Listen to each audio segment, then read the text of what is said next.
So today we're going to talk about the future of the creator economy. You want to know what's cool? Last week I was featured in Forbes. A senior editor wrote about me in Forbes, on Forbes. I'm on Forbes, which is so freaking amazing, and I'm so blessed.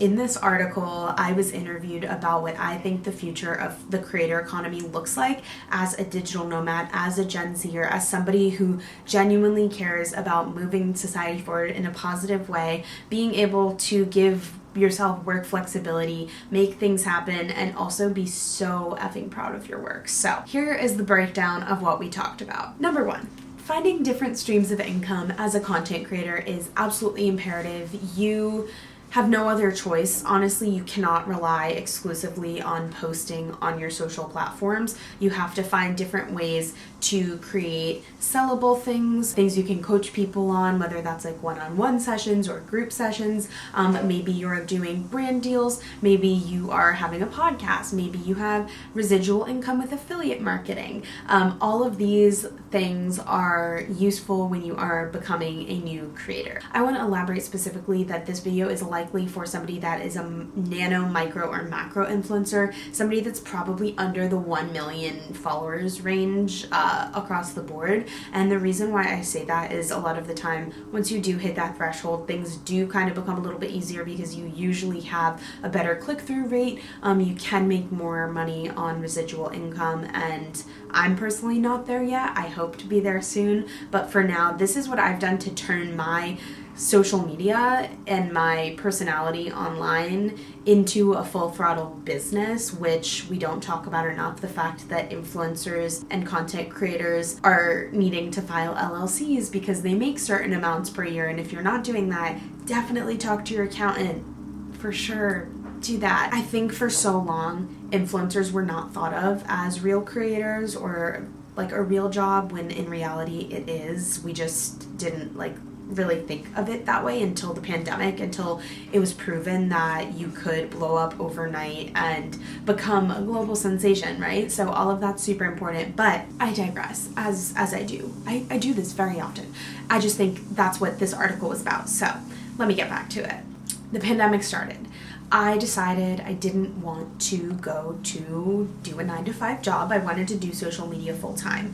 For that to happen, again, I had to establish an LLC to, share public notice that my business of It's GG Media is actually a business. I freelance, I run 1099s, I have W-9s, I have employees, and we all work together on all of the content that I do and producing it, whether that is podcast, video, copywriting, newsletter, posts, so on and so forth. We all work together. That's the whole plan. Another stream of income that I decided I had to do because I love it and it's something I want to do is a speaking tour, and being able to speak to people one-on-one, being able to speak to people on a global scale, at conferences, on stages. It is so fun, and it's something that I absolutely am dying to get back into once the pandemic kind of lightens up a little. So my journey of getting there was genuinely figuring out, how can I do this while also living life and traveling, right? So I really need a computer. I have this with me at all times. Hard drive, card reader, camera, microphone, and my computer. And when I have all of that gear with me, which fits usually into a backpack or a carry-on suitcase, I'm able to take it anywhere and film videos like this wherever I am, about what I'm doing, about the different projects that I'm working on, and I also can work on any project as long as it is remote, which for the most part, they are. I also always mention this, but I did get a BFA and I'm working towards my Master's of Science now. Education is something I believe in, but it's not necessary at all for you to be a successful content creator. People blow up overnight without degrees. I just, again, have been somebody that's loved education, and higher education has been a blessing and something that's really been interesting. My BFA was in critical thinking, critical studies, and fine art, so I combined that with my Master's of Science degree in business and technology. So again, the intersections of storytelling and technology, mental health, and social media. It's all related. So that has been my niche, but you can find yours. My mission is really to help inspire, elevate, and impact the way that the next generation grows up, being more aware and smarter about the way that they interact with social media, because the truth is it is not going anywhere, hence why I'm even making a video like this on social media. But it's just been a true passion of mine that now I back up with actual case studies, with actual research that I've done myself from my time at USC. One of the big pillars that I talk about is social media literacy. Again, what is your impact and how is the technology actually impacting us as individuals? Psychology, technology, all of that. It's all related. I also talk about traveling with a chronic illness and living with a chronic illness, because as you all know, that is something that's been very difficult for me. As I mentioned, and I say in the article, if you don't know where to start, the top thing that I recommend to you, to anybody, is to create a top 100 creators list and a top 100 piece of content that you really resonate with and like. Then also generate a separate hundreds list of things that you can create content about, the brands that you want to work with, the dream things that you want to do. And then again, once it's out of your head, you have it on paper or on a document. All you have to do is actually come up with a roadmap to make that happen. And as you grow, things are gonna get checked off. You're gonna evolve with it. It's always important to redo this list whenever it's getting, maybe 25% empty. I think refilling it is important. I go to things with a better done than perfect attitude, meaning not every video is going to be perfect. You're going to start from somewhere. It's not necessarily going to be when you get 10,000 followers that you start making the content that you want to create. Sometimes if you just start making what you want to make, the rest will fall into place eventually, and that's really important to think about. Goal setting, so important. Get it on paper, make that happen. It's really up to you. If you're too scared or you have fears about something, write them down, and you'll just probably realize that once you write the fear down, that it's actually something that's very irrational, and all you have to do is unpack your limiting belief. Once you unpack that belief, boom, you're ready to actually tackle anything. And I truly believe this. I sometimes think I'm not good enough at TikTok, and then I'm like, bitch, you made so many viral videos, just get back into it. You're just being stubborn and inconsistent. Get over yourself. So that's what I really have to do, which I'm going to do. Another thing that I like to do as I'm writing down the goals is once I've achieved them, I like to celebrate that with a success check. So I write down everything that I've done on a piece of paper or in a notebook, and I'm like, oh, okay, this is what I actually did in a month.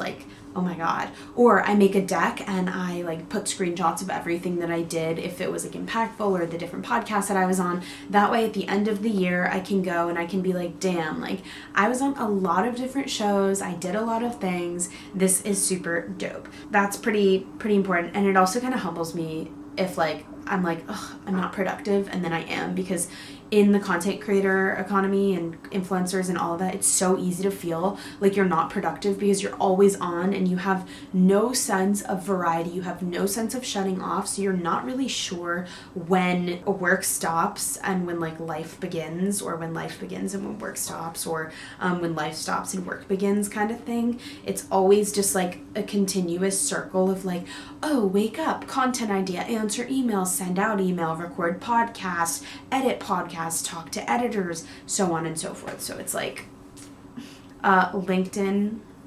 It's one of my favorite things. I'm going to be doing a lot more LinkedIn Live, showcasing some video components of me kind of going live on panels with different industry professionals, myth busting, different things. So if you're interested in that in my network, please, please, please come and join me there. Another thing that is pretty new, but also very, very relevant in today's day and age, is live audio.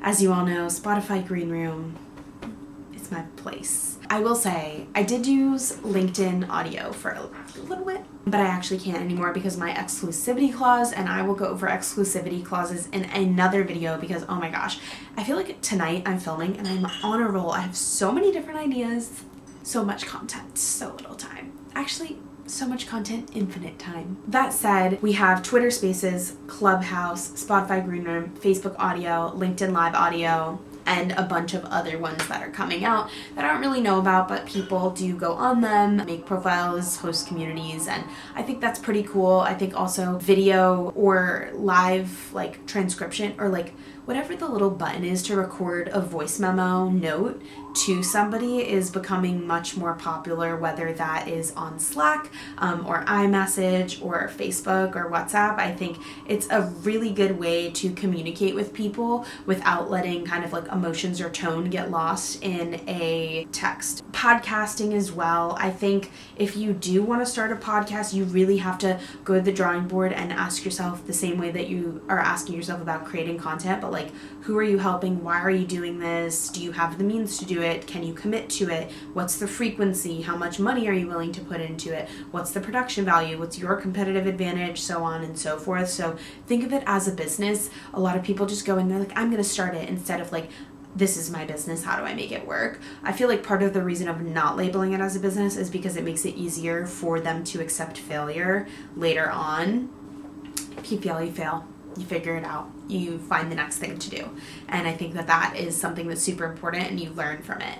Another thing I love is taking omni-channel approaches and recycling content, whether you write an Instagram post and you post it on LinkedIn or vice versa, whether you take a quote from your Instagram post and you tweet it, whether you link your Instagram to your Facebook profile, whether you create an entire podcast episode about an Instagram post or make a YouTube video about it, right? There's so many ways that you can recycle content, and honestly, people love seeing refreshing content all the time. So if you maybe posted something with a different photo, or you posted something with a caption and you wanted to post the same photo because you liked the same photos and you wanted to change the caption or the meaning, people are probably not going to recognize or remember that. If anything, they'll be like, oh shit, she's so hot, she posted that again.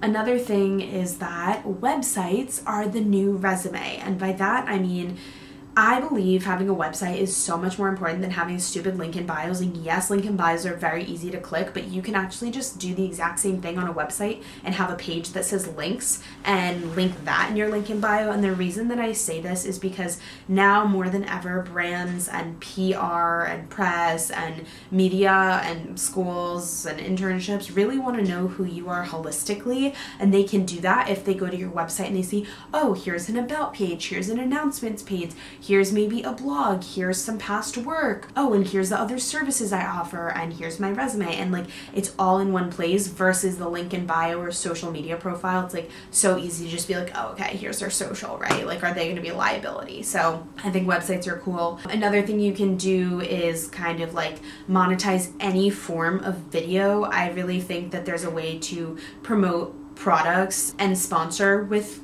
you if you stay the course and you work as hard as you can. You don't need a certain amount of followers or whatever. That's like one of the most common questions and misconceptions, which I will also make another video about. I got my first brand deal when I was literally at like 1,000 followers, but so on and so forth. We digress. Also with that, if you are somebody who is just starting out, the same way I mentioned starting with a hundreds list, you probably know about 10 people. And 10 people sharing your content 10 times, right? That's like 100. Once you have 100 people, you can start posting like, oh, hi. Or honestly, you might even know 100 people. If you ask them to post about things 10 times, boom, like then other people will just follow you. And I think that's an easy way to grow at least to your first 1,000. For videos, you also don't need a 4K camera like this. I started vlogging on my iPhone. I then moved to the D50-100, then I moved to the D810. Now I'm on the Z5, which I love. Team Nikon forever. And last but not least, if you're on social media, my number one tip is really having confidence, because if you don't have confidence and you don't believe in you, everyone's going to sense that and they're not going to believe in you when it comes to promoting it. And if you're not speaking about your business, you won't grow, people won't recognize you, people won't see your work, there might not be a viral video happening. With that said, I hope you go look at my Forbes article. You can type in Gigi Robinson Forbes, or you can just type in How to Make Money Online, The New Creator Economy by Lara Begley Bloom, who is a senior contributor at Forbes. Thanks for watching, everyone. Please make sure to like, comment, and subscribe, and follow me at It's Gigi Robinson. Bye!